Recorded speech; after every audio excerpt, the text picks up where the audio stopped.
네, 안녕하세요. 고려대학교 산업경영공학과 DSB 연구실 석박통합과정 서구규성입니다. 오늘 소개해드릴 논문은 GradCam Visual Explanations from Deep Networks via Gradient-Based Localization입니다. 먼저 이제 백그라운드를 간단히 소개를 드리면 이 논문의 이제 목적이라고 할 수도 있는 게 왼쪽에 이제 CNN이죠. 유명한 웰스넷과 VGG19인데 이러한 딥한 모델들, 요새는 사실 이거보다 훨씬 딥한 모델도 많지만 어쨌든 이러한 딥한 모델들을 가지고 수행을 하는 클래시피케이션, 디텍션 이러한 태스크들이 굉장히 성능이 좋습니다. 좋지만 문제는 이게 성능이 좋다고 했을 때 그게 왜 좋은지, 안 좋다면 왜 안 좋은지를 사실 알기는 힘든 것이 사실입니다. 왜냐면 이제 딥러닝 모델 자체가 블랙박스라고 할 만큼 굉장히 계산량이 많고 레이어도 많기 때문에 뉴런들이 많죠. 그러니까 각 뉴런들을 해석을 하는 게 사실 불가능하죠. 그렇기 때문에 이러한 점에 있어서는 좀 해결을 해야 한다라는 목소리가 있는데 그 구에드캠 논문 같은 경우도 블랙박스 내부를 좀 알아보고 해석을 좀 해보자라는 의미에서 출발한 논문이라고 생각을 하시면 될 것 같습니다. 그래서 이제 interpretability 즉 해석력이 중요하다라고 하는데 좀 저자가 조금 흥미롭게도 AI 시대라고 하잖아요. 그러니까 AI 시대를 세 단계로 나눴을 때 각 단계별로 이 투명한 딥러닝 모델, 즉 예측한 게 왜 그렇게 예측되는지를 알 수 있는 모델이 왜 중요한지를 세 가지로 나눠서 설명을 하고 있습니다. 첫 번째, AI가 제 인간에 비해 약할 때, 요새는 뭐 약간 요 사이겠죠. 동등한 그 약할 때 사이인데, 어쨌든 약할 때는 모델이 실패했다면 그 원인을 파악을 하고 제대로 된 방향성을 설정하기 위해서 그 트랜스퍼런시가 중요하다고 하고요. 동등할 때는 사용을 사실 동등하면 인간만큼 그 AI 모델을 많이 쓸 거잖아요. 근데 그럴 때 그 쓰는 사용자들이 충분히 그 모델에 대해 신뢰성을 갖기 위해서 트랜스퍼런시가 필요하다고 하고요. AI가 훨씬 강할 때는 머신 티칭이라는 상황이 오게 될 거고 그런 상황에서 사람이 더 나은 결정을 내릴 수 있도록 하기 위함이다 라고 주장을 하고 있습니다.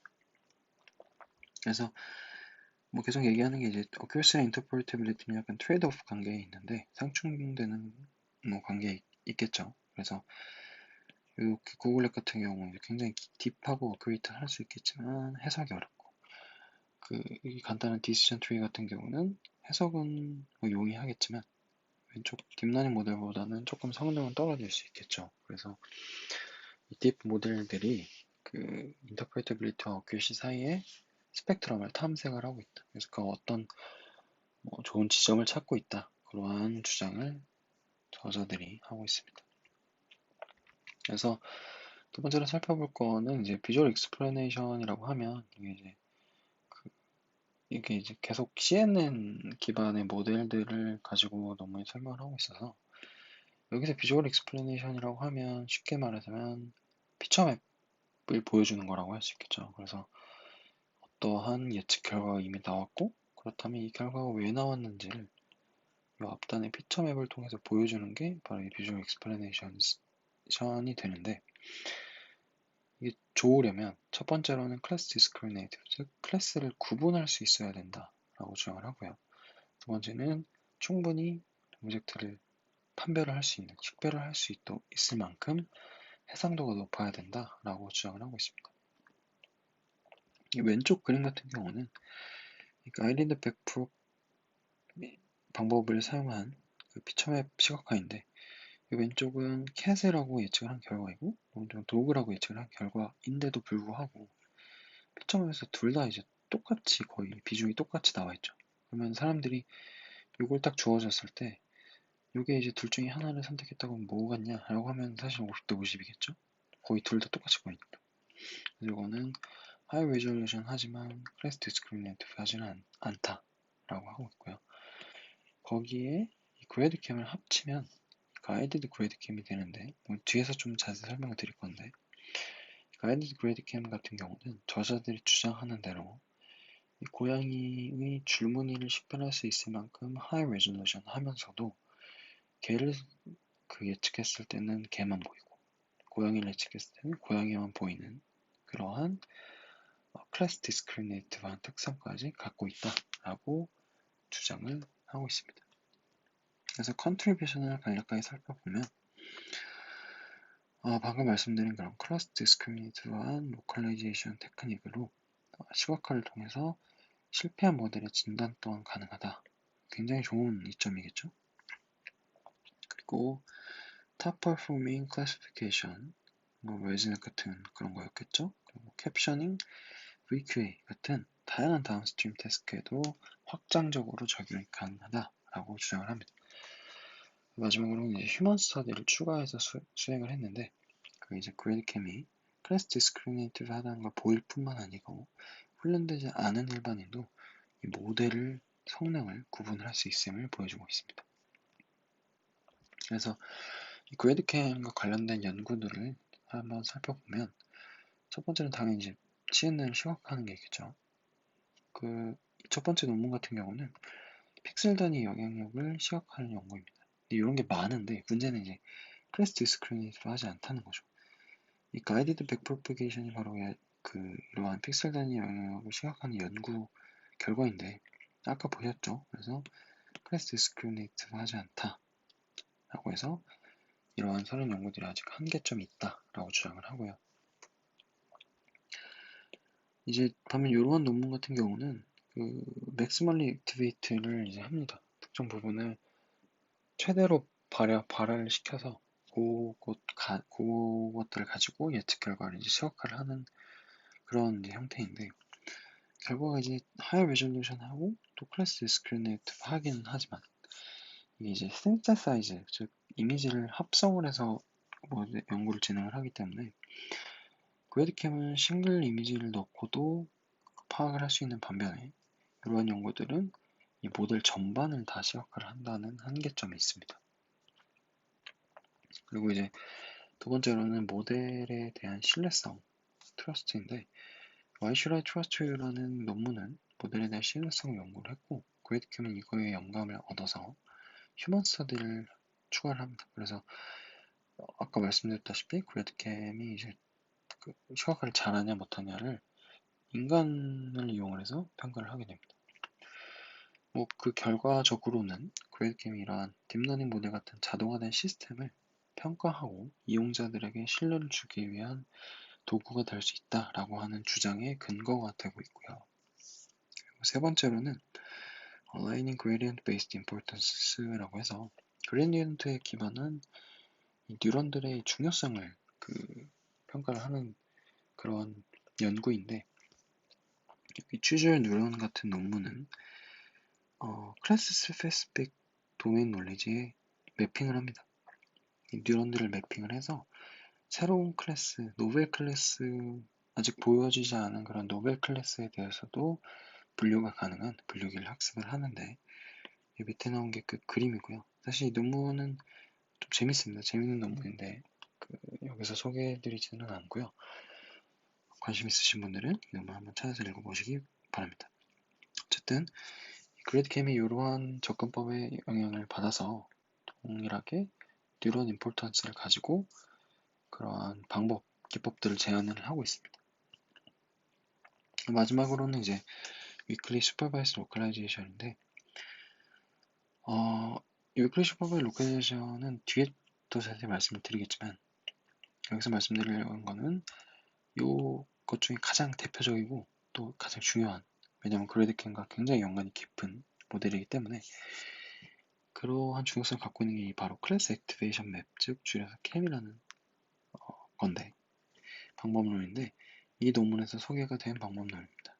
그래서 Learning Deep Features for Discriminative Localization 2016년 논문인데 사실 이 그레이드캠을 좀 알려고 하시는 분들은 캠은 한번 꼭 읽어보셔야 됩니다. 왜냐하면 접근 방법 자체가 굉장히 유사하고 사실 어떻게 보면 거의 전신이라고 볼 수도 있어요. 그래서 요거는 한번 꼭 보시고 오시는 걸 추천을 하고 그래서 요거는 이제 저희 DSB 채널을 보시면 최근에 요거에 대해서 리뷰를 한 영상이 있습니다. 굉장히 잘 설명이 되어 있는 영상이기 때문에 그걸 한번 참고를 하시면 될 것 같고요. 그래서 캠에 대해서 간략하게 소개를 해드리면, 이 전통적인 CNN을 태웠을 때, 이미지를 태웠을 때 어떠한 피처 맵이 생성이 되겠죠. 이 피처 맵을 가지고 저희가 먼저 이 갭이라고 해서 글로벌 에버리지 풀링을 하게 됩니다.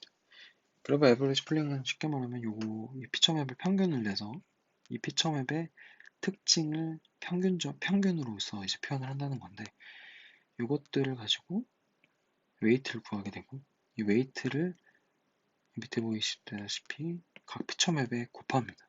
그러면 이게 이제 중요성이라고 할 수 있죠. 요 오스트레일리안 테리어라고 또 이미지를 구별을 했을 때 그러한 예측의 가장 중요한 거는 이 웨이트가 가장 높은 게 되겠죠. 그럼 그 웨이트가 만약에 요게 높고 요게 낮다고 했을 때 실제로 요거는 거의 안 보이고 요게 많이 보이는 그러한 결과물을 확인을 할 수가 있습니다.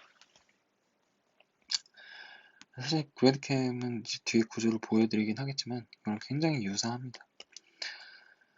그래서 결국은 클래스 코어에 대한 피처맵의 영향력을 시각적으로 확인한다는 건데, 문제는 이 캠 같은 경우는 이 갭이 없으면 구하기가 어렵습니다. 이 갭을 가지고 웨이트를 구하는 모델 방법이기 때문에 그런 한계점이 있다고 하시면 될 것 같고요.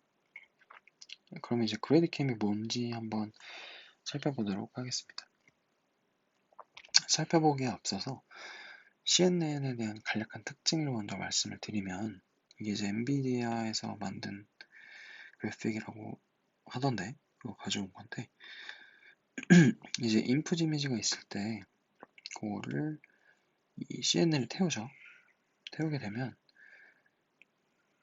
이렇게 이제 프로파게이션이 되는데, 그때 이제 얕은 요런 층 같은 경우는 이 사람 얼굴을 넣었음에도 굉장히 단순한 형태들을 뽑아냅니다. 이게 이제 사람이 이제 뭐 여기라고 하면 이러한 모서리 이런 부분들을 추출하겠죠.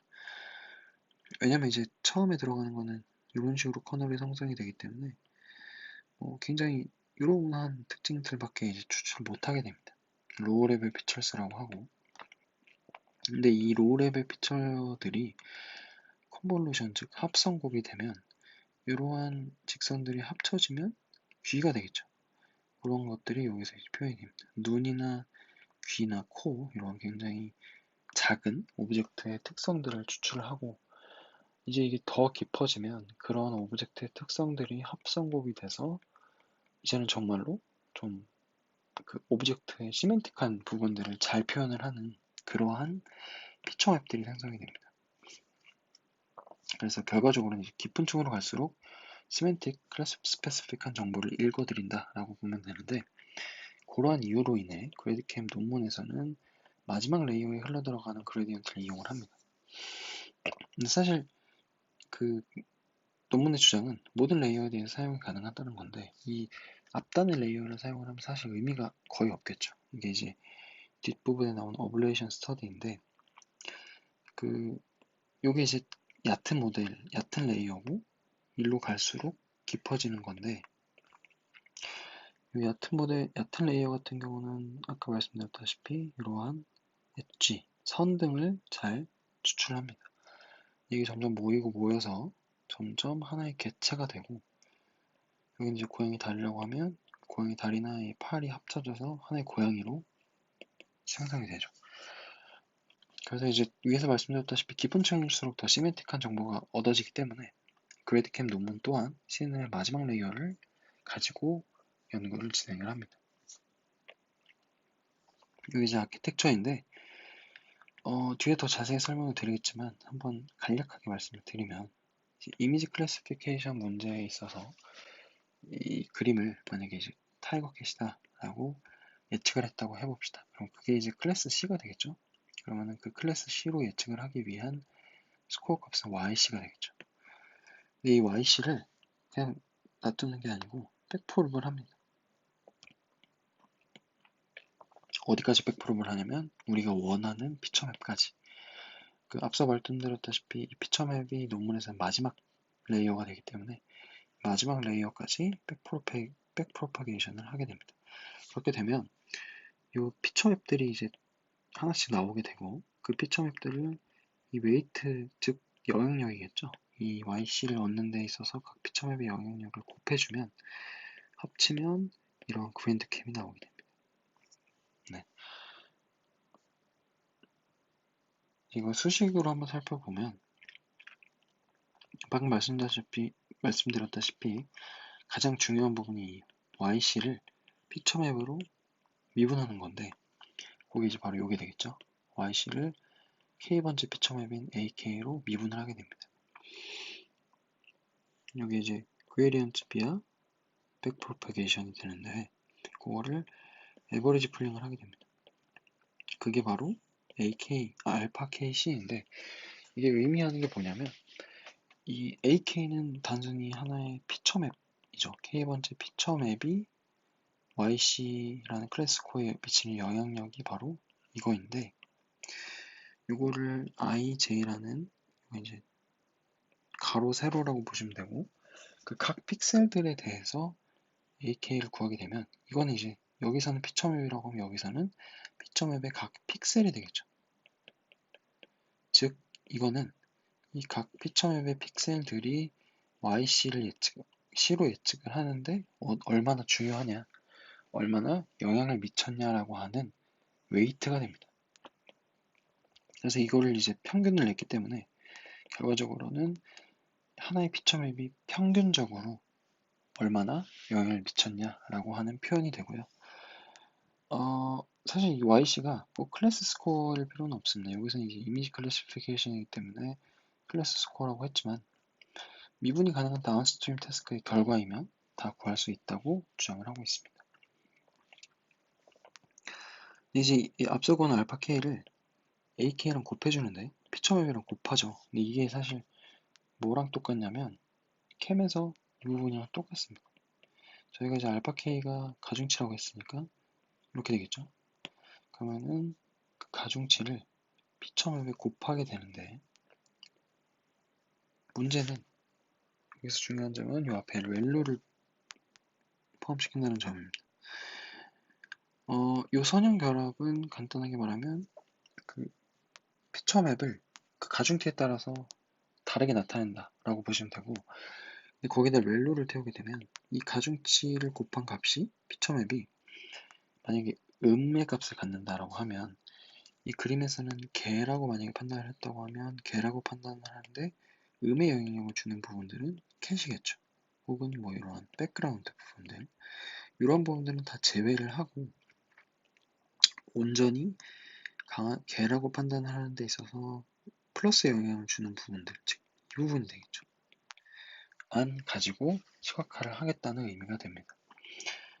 이 밑에 그래디킹 같은 경우는 이제 고양이라고 판단했을 때 그 피처 맵을 시각화한 게 되겠죠. 여기서 조금 더 중요한 거는 그래드캠이 캠의 그 제너럴라이즈 된 버전이다 라고 하는 점인데 그거가 왜 그런지 한번 수식으로 살펴보면 이제 이게 캠의 수식입니다. 캠의 수식이고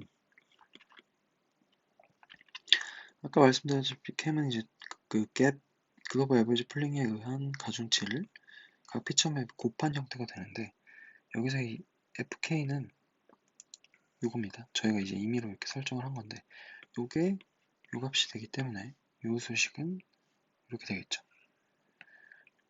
이때 저희가 원하는 그 타겟 값은 이 YC라는 클래스 스코어를 FK라는 요거죠. 결국 이제 이게 피처맵이니까 피처맵의 평균으로 미분을 한 값을 구하려고 하는데 여기서 이제 요 값은 FK가 요거기 때문에 요거를 이제 A, IJK를 미분을 하면 Z분의 1만 남겠죠. 요걸 여기 대입하면 요러한 수식이 나옵니다. 근데 이때 요 YC가 요거라고 했잖아요. 그렇기 때문에 요거를 FK로 미분을 하게 되면 결국에는 WK만 남습니다. 그러면은 이 수식이 이렇게 되겠죠. 한 번 더 가면 이거를 이제 그 WKC라는 거를 각 픽셀에 대해서 연산을 하게 되면 여기 이렇게 붙겠죠. 그러면 WJK Z 곱하기 WKC라는 거는 이 값이 됩니다. 왜냐면 이게 이제 곧 Z잖아요. 그렇기 때문에 이 Z를 앞으로 빼면 이렇게 됩니다. 결과적으로는 Z가 없어지기 때문에 이렇게 되겠죠. 근데 이제 이게 어디서 많이 본 것 같은 형태잖아요. 바로 그래드캠에 나온 이 알파 값이랑 거의 동일합니다. 이 Z는 사실 이제 스케일 되는 값이기 때문에 이 수식이 이제 비슷하다, 거의 동일하다라는 것이 의미하는 바는 CNN을 마지막에 이제 그 갭 방식을 이용을 하면 곧 그래드캠이 캠이 됩니다. 즉, 그래드캠이 캠의 제너럴라이제이션이다 라고 하는 점이 되겠죠. 하지만 이제 캠은 말씀드렸다시피 그 갭을 통해서 나오는 웨이트들을 가지고 연산을 하는 방법론인 반면에 그래드캠은 아까 보여드렸다시피 백프로파게이션을 통해서 나오는 그 그레디언트 값을 이용을 하죠. 여기 W를 이용을 하는 반면 그래드캠은 그레디언트를 이용을 하기 때문에 GAP가 없는 어떠한 구조에서도 비주얼라이제이션이 가능하다라는 CAM에 대비했을 때 굉장히 큰 장점을 갖고 있습니다. 아까 잠깐 보여드렸던 가이디드 그래드캠은 그래드캠이 클래스 디스크리미네이터 하는 점은 이러한 그림인데 이게 이제 클래스를 구분을 하긴 하죠. 캣에 중점적으로 나타나 있으니까. 하지만 이게 픽셀 스페이스 그레디언트 비주얼라이제이션 아까 보여드렸던 이런 회색 그림 픽셀 단위로 진짜로 오브젝트들을 보여주는 것은 어렵기 때문에 이거를 어떻게 개선을 할 필요가 있습니다. 반면 아까 보여드렸던 가이디드 백프로파게이션 같은 픽셀 스페이스 그레디언트 비주얼라이제이션 같은 경우는 클래스 디스크리미네이티브 하지 않습니다. 그러면 당연히 이 두 개를 어떻게 합치면 뭔가 좋은 결과가 나오지 않을까라는 생각이 들겠죠. 그래서 나온 게 바로 이 부분입니다. 이 그래드캠을 쉽게 말하면 이 가이디드 백프로파게이션이랑 엘리멘트 와이즈 연산을 하게 되는데 이 가이디드 백프로는 픽셀 단위이기 때문에 이 인풋 이미지와 크기가 동일한 반면 그래드캠은 피처맵 단위로 하기 때문에 이게 훨씬 작겠죠. 크기가. 그렇기 때문에 이거를 바이리니어 인터폴레이션을 수행을 해서 업샘플링을 합니다. 그러면은 결과적으로는 이 가이디드 백프로포게이션과 크기가 동일해지고요. 동일해진 두 맵을 가지고 엘리멘트 와이즈 연산을 하면 바로 가이디드 그래드캠이 나옵니다. 이 두 개의 장점을 합친 거라고 볼 수 있겠죠.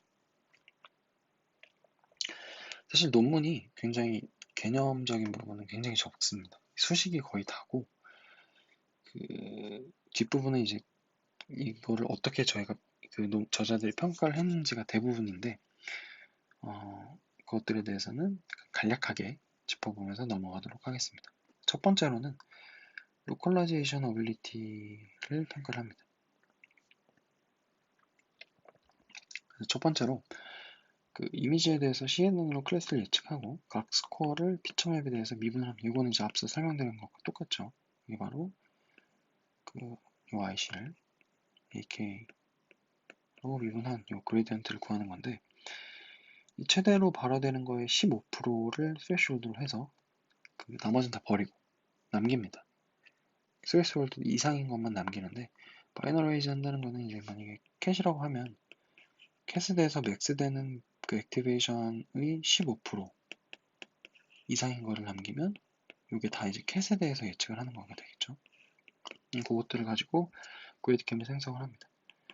근데 이제 그래드캠이 만약에 이미지에서 이렇게 나왔다 라고 하면 가장 큰 세그먼트 하나를 바운딩 박스로 만들게 됩니다. 근데 이게 문제라고 하기보다는 신기한 점은 애초에 이 모델이 전혀 레이블링이 된 B박스를 사용을 하지 않고 방금 말씀드린 이러한 그래드캠을 가지고만 바운딩 박스를 생성을 했다는 점입니다. 그걸 가지고 판단을 하기 때문에 이게 바로 이제 weakly supervised localization 되겠죠. 이걸 평가한 걸 보면 그래드캠이 로컬라이제이션에서는 가장 에러가 작다는 것을 알 수가 있습니다. 근데 이제 한 가지 특이한 점은 클래시피케이션은 이제 사실 모델이 VCC도 똑같기 때문에 알렉스넷, 구글넷 사용한 건 다 똑같기 때문에 클래시피케이션 정확도는 똑같은데 캠 같은 경우는 이 뒷부분의 플립 커넥티드 레이어를 GAP로 바꿉니다. 말씀드렸다시피 GAP를 사용을 해야 이제 캠을 사용할 수 있기 때문에 그러한 점 때문에 클래시피케이션 에러가 조금 높아진 것을 확인할 수 있고요. 어쨌든 이 결과로는 그래드캠이 그레디언트 백프로파게이션이나 CMWP 같은 방식에 비해서 로컬라이제이션이 굉장히 좋다라고 판단을 합니다. 주장을 하고 있고요. 그렇다면 이제 로컬라이제이션 말고 시각화를 잘하냐라는 걸 한번 평가를 했는데 이건 이제 사실 사람이 평가를 해야겠죠. 시각화라는 거는 좀 주관적이기 때문에 그래서 그 아마존에 이제 44명의 훈련된 직원들을 대상으로 맵에서 어떠한 클래스가 잘 식별되는지를 평가를 합니다. 그래서 이 인풋 이미지를 가지고 그 로컬라이제이션 맵을 준 다음에 뭘 볼 수 있냐. 근데 이제 이게 인풋 이미지가 다 클래스가 두 개인 것만 주거든요. 두 개인 것만 주고 판단을 하기 때문에 이게 만약 클래스 디스크리미네이티브 하나면 사람만 보이거나 말만 보이거나 둘 중에 하나겠죠. 요 이미지를 이제 90장을 가지고 평가를 하는데 가이디드 그레이드캠이 61.23%의 정확도를 보이고 가이디드 백프로 같은 경우는 44.44%로서 요 그레이드캠이 약 17%더 나아졌다 라고 주장을 하고요. 좀 더 정확히 보면 가이드 그레이드캠, 디컨볼루션 그레이드캠, 디컨볼루션, 가이디드 백프로파게이션 순서대로 정확도가 평가가 됩니다. 두 번째는 이제 그 모델의 신뢰성인데 아까 보여드렸던 그 아마존의 이건 좀 더 많은가 봐요. 그래서 54명 이번에 가지고 평가를 하는데 VG16이랑 알렉스넷 두 모델을 가지고 평가를 합니다. 그랬을 때 이 두 모델이 같은 카테고리로 판단 예측을 했을 때 어떤 게 더 잘 평가를 한 것 같냐 라고 하는 물음인데 스케일링을 이제 뭐 210 2라고 했다고 해요. 그래서 이 결과를 한번 보면 가이드드 백 프로파게이션이 1인 반면 가이드드 그레이드 캠은 1.27이죠. 그래서 결국 둘 다 로봇 A가 B보다 더 잘 평가를 했다. 즉 이게 이제 0을 넘기 때문에 이게 이제 VG16인데 VG16이 알렉스넷에 비해서 더 잘 예측을 한다 라고 이제 평가를 했겠죠. 그리고 한편으로는 가이드드 그레이드 캠이 신뢰도를 평가하는 더 유리하다. 즉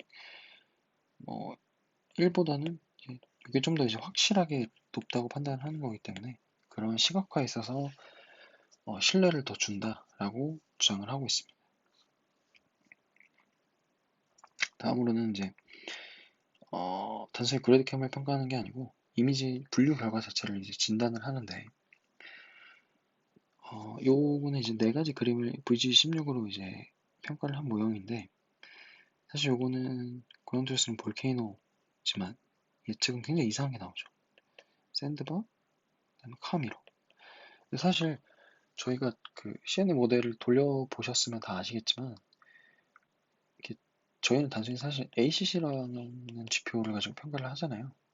정확도로 이제 보통 평가를 하기 때문에 이게 뭐 84로 나온다고 하면 왜 이게 84밖에 안 나왔지? 라고 하면 사실 그 모델의 이제 파라미터를 튜닝을 하거나 하는데 이 그래드캠을 사용을 하게 되면 이런 식으로 인풋 이미지들을 각각 시각화를 해서 왜 틀렸는지를 볼 수 있다는 거겠죠. 그래서 실패 원인을 파악을 할 수 있다라고 하는 거고 이거가 이제 그래드캠이 유리한 점은 일단은 해상도가 높고 그다음에 아까 보여드렸다시피 클래스 디스크리미네이티브한 특성을 가지고 있기 때문이겠죠. 그래서 뭐 예시를 간략히 한번 살펴보면 이건 이제 그 호일인데 이 부분을 이제 중점적으로 피처맵이 평가를 해서 결과적으로는 그 독사인가요 이게? 뱀 어쨌든 뱀으로 평가를 했다라고 하는 거고요. 이거 같은 경우는 볼케이노인데 이렇게 보니까 약간 이렇게 보면 또 자동차 사이드 미러 같긴 해요. 그래서 카미러로 평가를 했죠. 두 번째로는 애드버서리얼 노이즈는 이제 그 간단히 말씀드리면 어떤 이미지를 CNN에 넣었을 때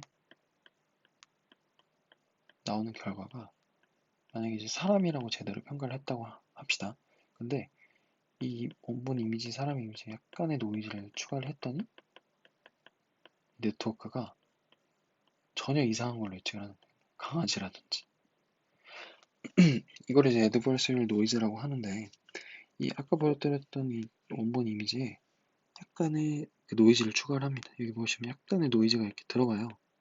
사람이 식별하기 어려운 노이즈이지만 딥러닝은 딥러닝 모델은 이 노이즈를 받아들이고 나서 에어라이너라고 굉장히 이상한 판단을 내려버립니다.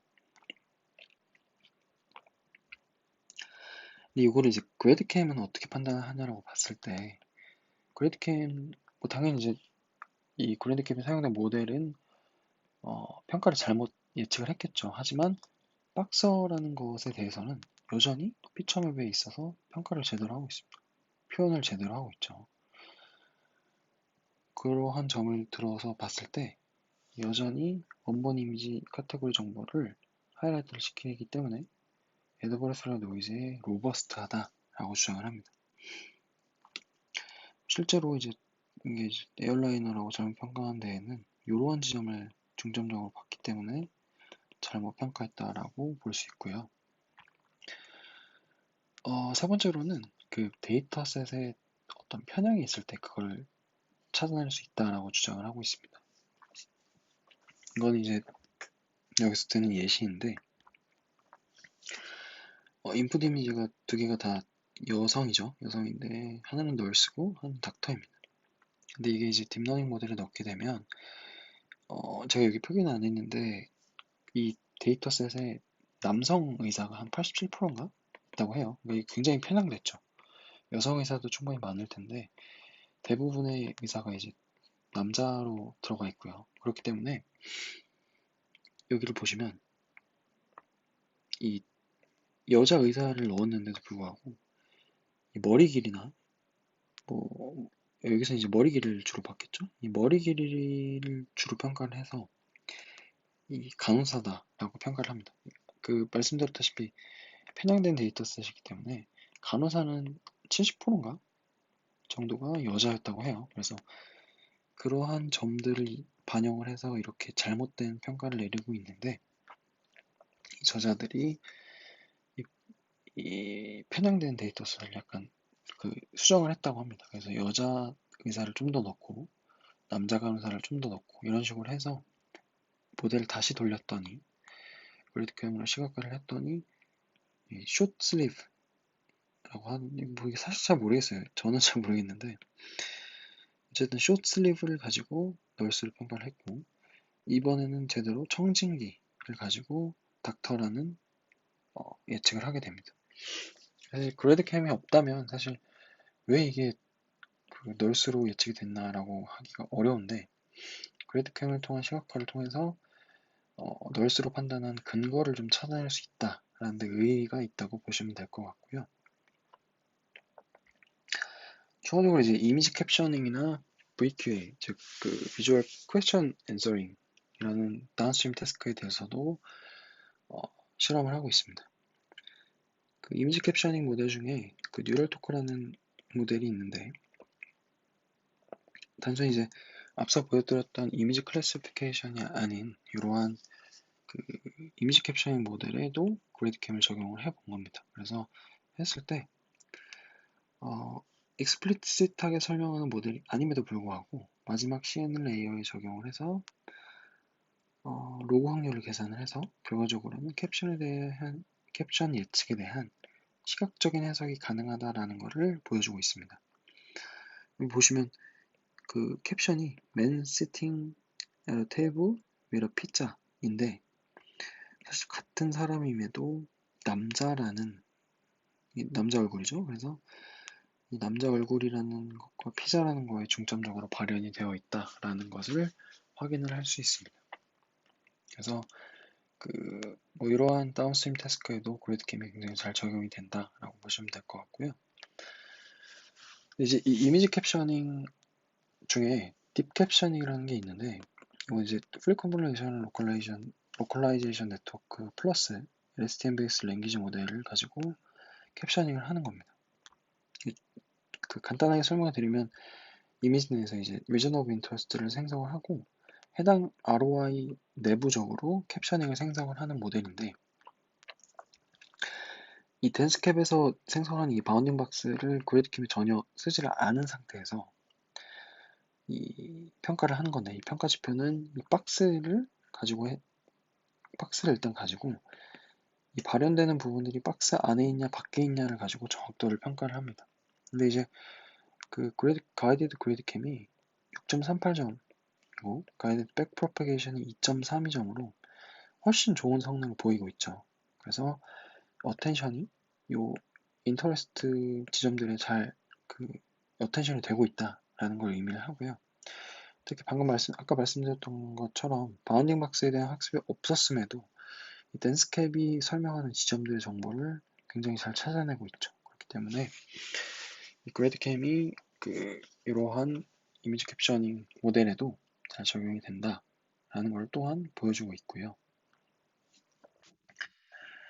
VQA는 이제 비주얼 퀘스천 앤서링인데 이미지가 주어졌을 때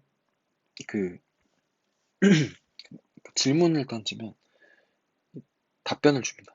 답변을 주는데 여기 같은 경우 이제 파이어 하이드런트가 무슨 색이냐라고 하면 사람은 이제 레드라고 바로 판단을 하겠죠. 근데 이제 이 VQA 모델이 이 레드라고 예측을 했을 때 과연 얘가 뭘 보고 예측을 잘했을까라는 거를 그래드캠을 가지고 시각화를 할 수 있습니다. 이 VQA에 대해서 간단히 설명드리면 CNN과 RNN을 이용을 해서 보통 1000웨이 앤서 스페이스라는 거에 앤서를 인베딩을 하겠죠.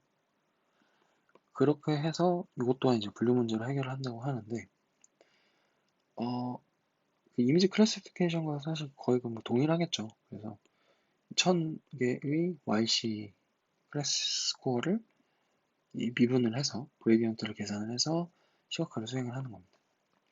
뭐 이제 방금 말씀드렸던 예시 같은 경우 빨갛다라고 답변을 했으면 이 부분을 주로 받겠고 옐로우라고 답변을 했으면 뚜껑을 봤다는 거가 되고요. 옐로우 앤 레드라고 했으면 이걸 다 같이 봤다라고 판단을 하는 거를 그래드캠을 통해서 확인을 할 수 있습니다. 우측 같은 경우는 이제 웨즈넷에 적용을 한 건데 이건 이제 VK를 잘 설명을 한다는 것 외에도 웨즈넷이 굉장히 딥한 모델인데 이러한 딥한 모델에 대해서도 다운스트림 태스크의 결과로 설명을 할 수 있음을 보여주고 있습니다. 실험이 굉장히 길었는데 결과적으로 컨클루전을 한번 설명을 드리면 Gradient Weighted Class Activation Map 즉 줄여서 그래드캠을 이용을 해서 클래스 분별을 할 수 있는 로컬라이제이션 방법론을 제안을 했다라는 의미가 있고요.